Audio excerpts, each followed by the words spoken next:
Okay. Hello, everybody. Welcome to the Daily Archetype. Today we have Thomas. Hello. Wow, that was cool. Okay, so for those of you who didn't tune in earlier, I was trying to do this about an hour ago, but there was some confusion between Thomas's agent and my secretary as to some of the details of today's meeting. But we've got it all ironed out. So we're just doing a quick one here a bit later than planned. And we'll do another one probably sometime next week as well. We'll confirm that later with our powers that be. So, is that a hunter behind you? You better watch out. It might just be. Whoa, whoa, whoa. He, that's all right. He keeps disappearing because of all his camo. Like he could be anywhere right now. He's got all that camo on. he could Yeah, he could just pop up like. All right. you So never know. anyway, allow me to introduce Thomas the Big Thermos. He's a friend of mine from way back, and we used to be coworkers and have some other things running in the same circles. And now Tom's out in a big ranch or a little ranch. I don't know. Tell us about your life, Thomas. What? Pop quiz. What's up? Yeah, no, I'm just up here, learning about ranching and helping my family. It's a blessing both ways, and it kind of worked out perfect timing because of the whole coronavirus thing, and now we're all practicing social distancing and learning how to communicate and have meetings in a different way. So this is all new, but for some reason I thought this was a Bible study meeting. So Could do that I was, another time. you caught me by surprise, but that's just a little bit about what's going on with me right now. All right. Well, cool. So, one thing that I mentioned earlier, I don't think you had a chance to see our live that you missed about an hour ago, but I'm trying to find sort of common threads and common themes between um, philosophies, ideologies, dogmas, um, religions. So we might get into some more specifics with that next time, as far as like uh, how that lines up with uh, the gospel, even as far as a what I was saying earlier is like the archetype of transformation, which is similar even to Eastern philosophy, where there's a not exactly the same, but there's like the ego death, same as repentance in the gospel, and similar in a lot of ways to the scientific method, which is basically just trying the same thing until it doesn't work, and then you adjust and adapt, and you're constantly adapting and adjusting. Um, but yeah, there's the need to always burn off what doesn't work and transform into something that works better. So yeah, we'll just only talk for a few minutes today, and then probably next week be a bit more prepared as to what we want to get into. So I don't know, as far as your background, if you want to talk about anything of your experience, whether it's with people or even Bible background or different ideologies or philosophies that you've come in contact with. But I'm trying to basically start having discussions about the common thread between different ones, and the reason is so that we can focus on the commonalities rather than the differences, and then that way we can have a more harmonious world. And that doesn't necessarily mean that like all is right or getting into the whole debate of one better than the other or anything like that, but more of how the different philosophies and ideologies usually have a common thread, which is something like a transformation or a maturation kind of at the center of it. But I don't know if you have anything you want to talk about that as far as commonalities between different, even different philosophies within Christianity or your philosophies within like, sometimes I find it interesting how like Alcoholics Anonymous is sort of this quasi religious, non-religious group, and they have a lot of similar philosophies on just how to live life, but it's at the same time very um similar to they have those core principles that are in Christianity and also a lot of other philosophies, whether they are Eastern philosophies or whatever the case. So I don't know if you want to mention anything on that or what you think. Yeah, I think it's important, to have that common ground. Hmm. The ideologies and philosophies are interesting. It's always interesting to me to hear about them and where people get certain things. Um,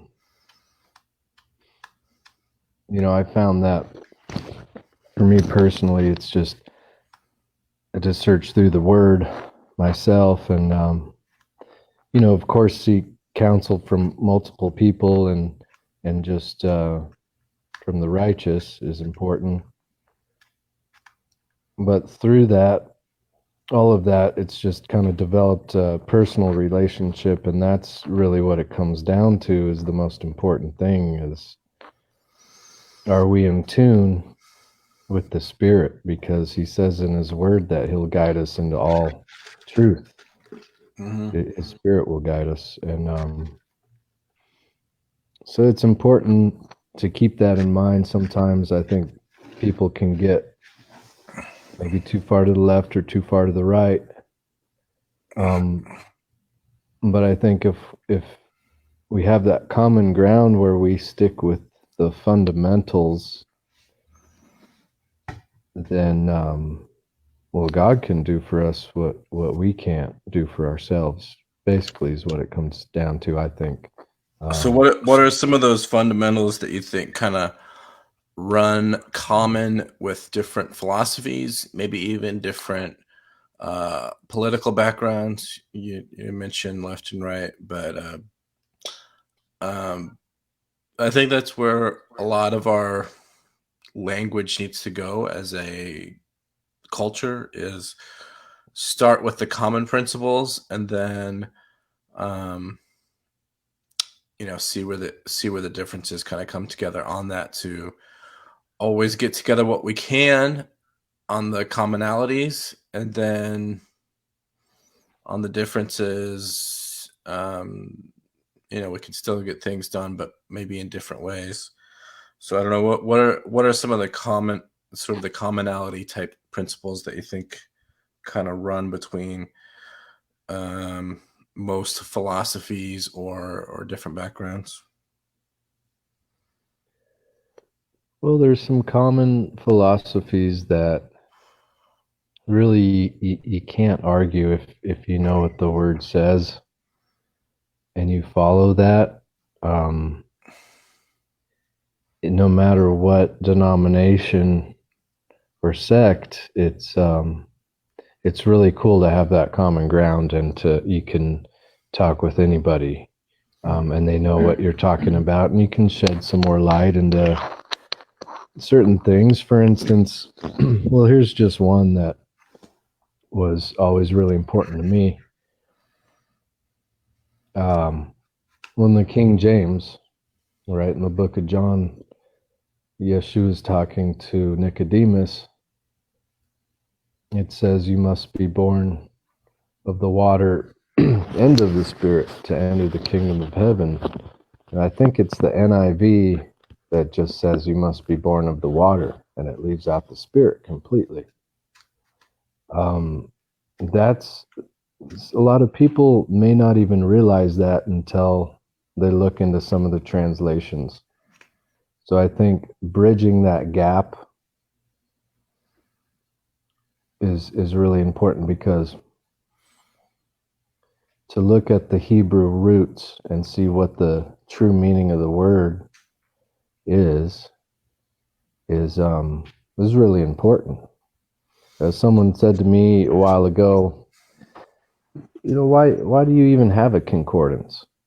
They didn't have a concordance back in Jesus's time. And it occurred to me, well, they were the concordance. They knew Hebrew and they understood. So it's only through the separation of languages do we sometimes need a little help with that bridge, I think.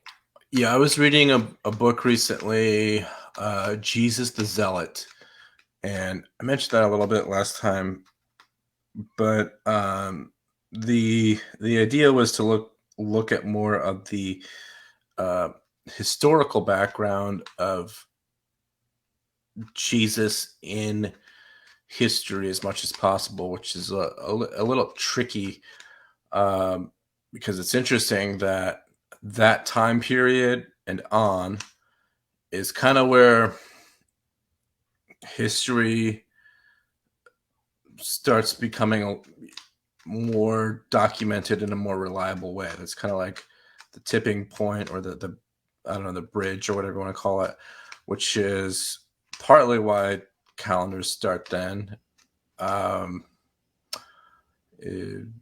why we call it the Common Era or whatever, is because there was history in different forms thousands of years back, but that particular point in history is kind of where things started to be more documented. So anyway, where Jesus was from as a historical man, he probably spoke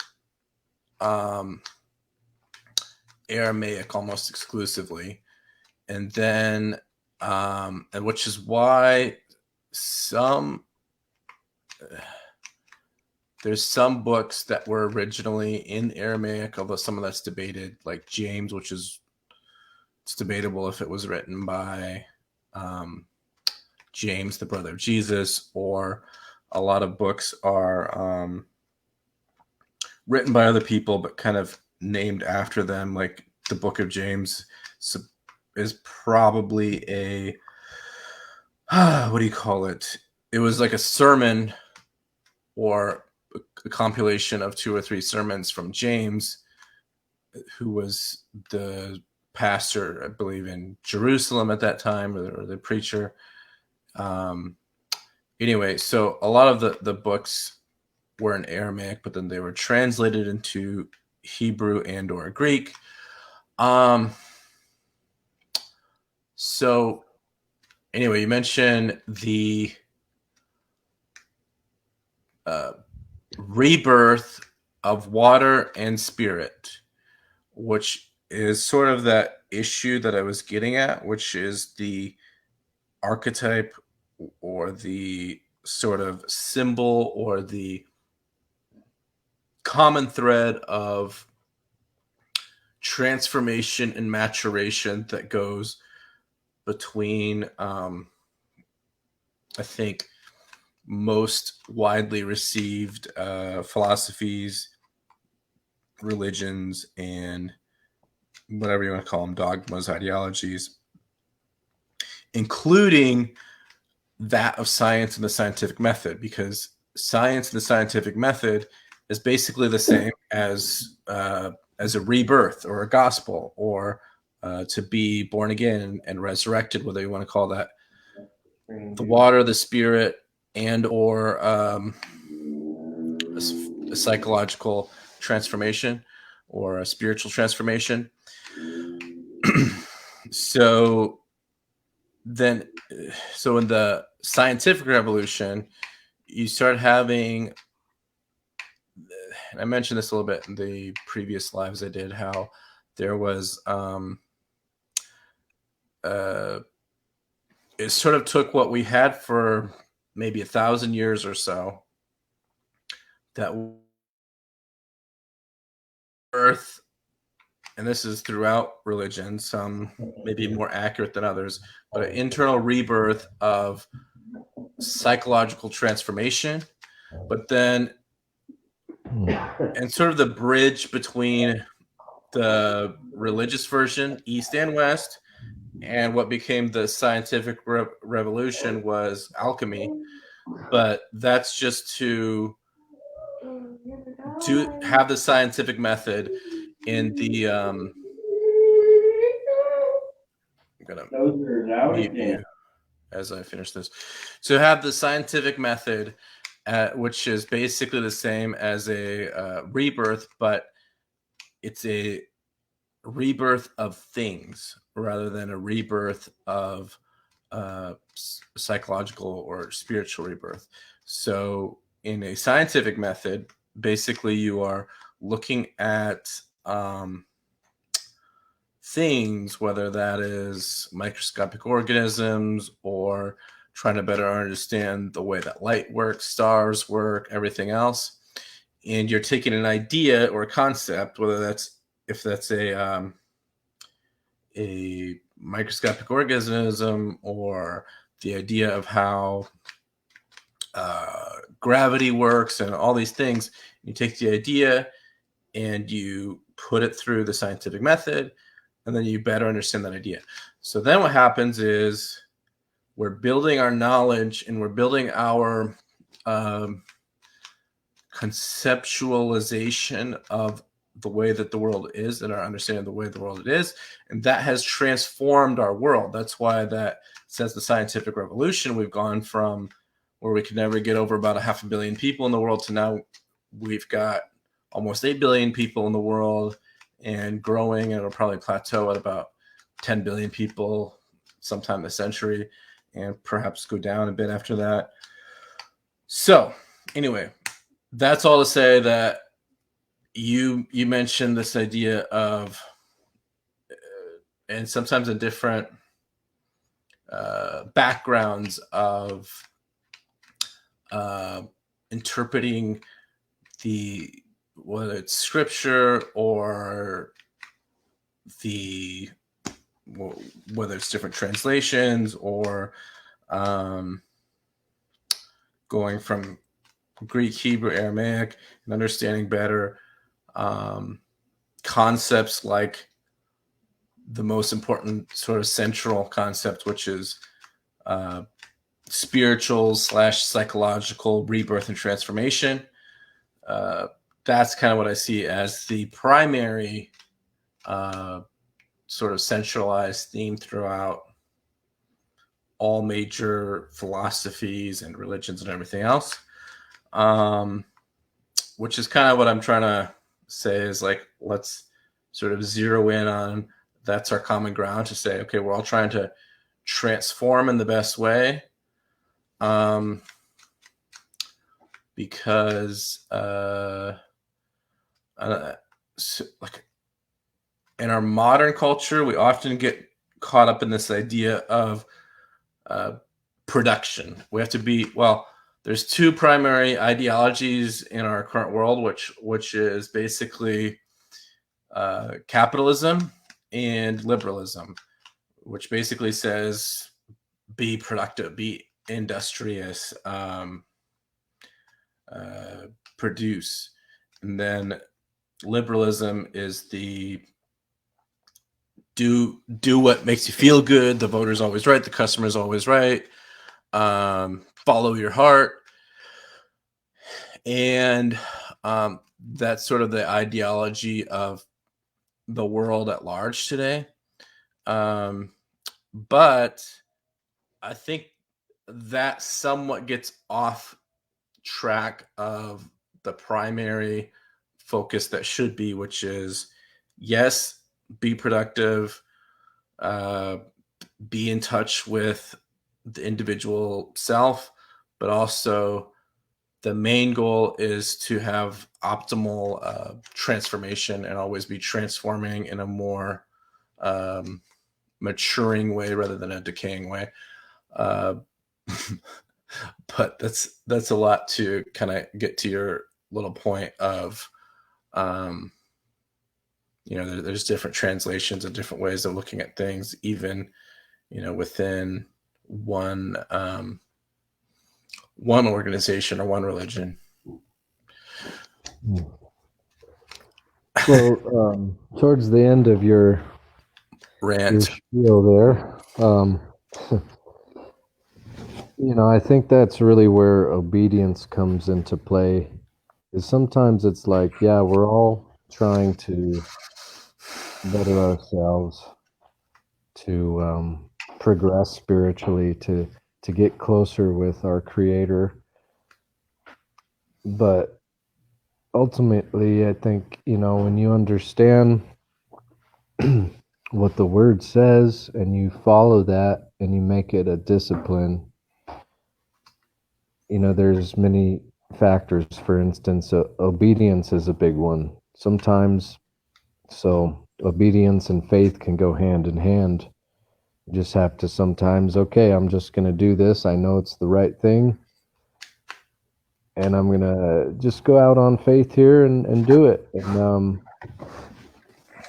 that's not always that clear. And that's where the spiritual war is, and why we have to discipline ourselves with having a prayer life and getting fed spiritually in the Word. But I just, something popped into my head while you were ranting, going on your little rant, and that's, just the next right thing will come. He will give us what we need. If sometimes in order for that to take place, there's an action step. Usually, pretty much all the time, I think it's up to us. So it's like we can either take that step or we can. It's like an interplay. It's right. And I guess I sort of maybe thought at one point when I first got baptized and got filled with the Holy Spirit, and I had this amazing experience, and I felt this transformation instantly, physically, spiritually, and mentally. But I also realized the choices I made after that, I opened doors for things. It's almost like I backtracked, but I really didn't. And it's like this fight, we're in this fight and we have to keep going. And it takes some work. And I may not have saw it like that at first, but I'm realizing everything is work. Even faith without works is dead. So when I have chosen to stop working on those things in the past, then it never works out good. If I am confused or I'm looking for an answer, waiting for an answer from Him, I often find that if I just ask Him for help and stay in a state of gratitude, it really opens doors. And then just take that step, and I don't even know what it is sometimes, but just do it. He just shows me what's next. And I mean, that's been my experience, and I think that's a big key to bridging the gap to some of the common ground issues that we may still be facing with the different churches? Yeah. So one thing that you mentioned there is faith and stepping out in faith, and the reason that is, um, I think that's another one of the sort of common ground things, um, that sort of is a. It's not just a thread. When I say these are threads between philosophies, ideologies, dogmas, or whatever, um, sects or whatever. It's not just that. It has to do with just the way that our mind works and the way that our spirit, whatever you want to call it, just interacts with the world at large, which is that some people don't like to use the word faith depending on their background, but in a lot of ways, most things are an act of faith that we do. I mean, you could look at simple things like, why do we get out of bed rather than stay in bed? Why do we um, eat or not eat? Why do it's because we have whatever our understanding or relationship is with those actions, thoughts, words that we do. Um, we have a faith with it that something then will happen, or that there will be a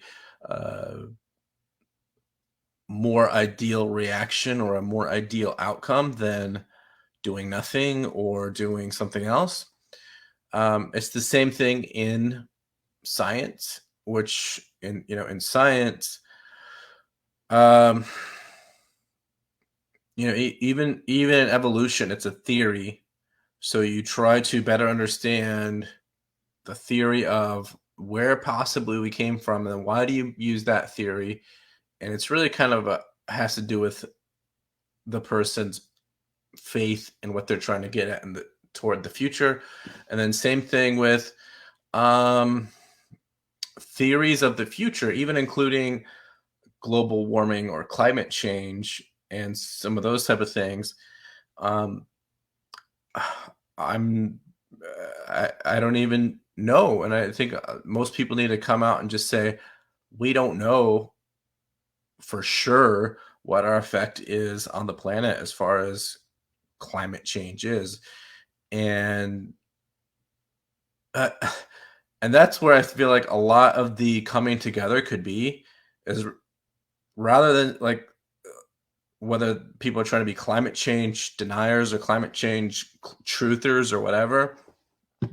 It's a faith, whatever side that they take or whatever that they uh, profess, in that they're saying, okay, for sure, everybody's going to be dead if we don't change our carbon emissions, or for sure, everybody's going to live if we change our carbon emissions, or for sure, you guys are idiots, or whatever.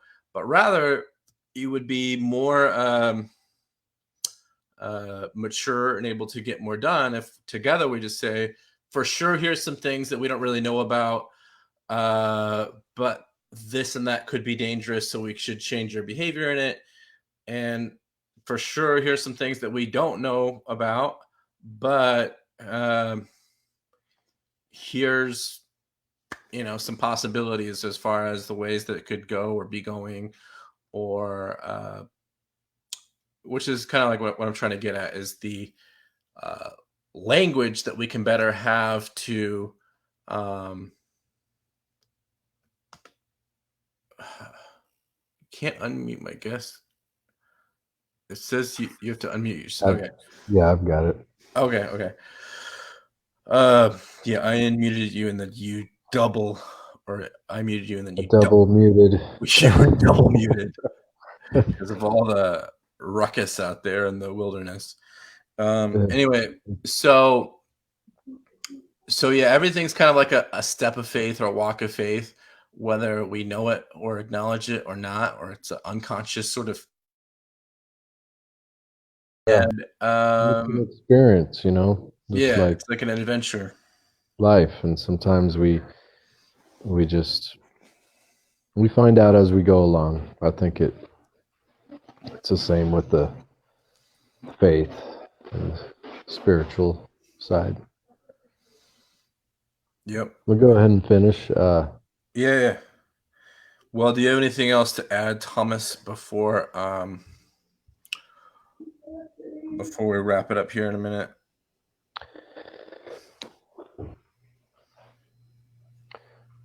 No, I think it was a good session here, and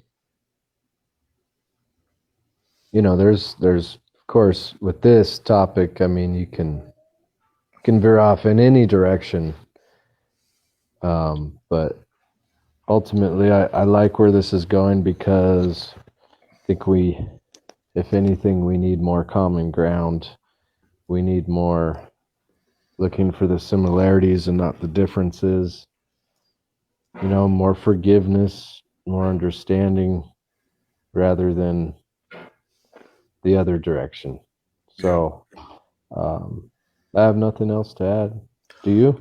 That's basically it. Maybe we'll do something like this next week, and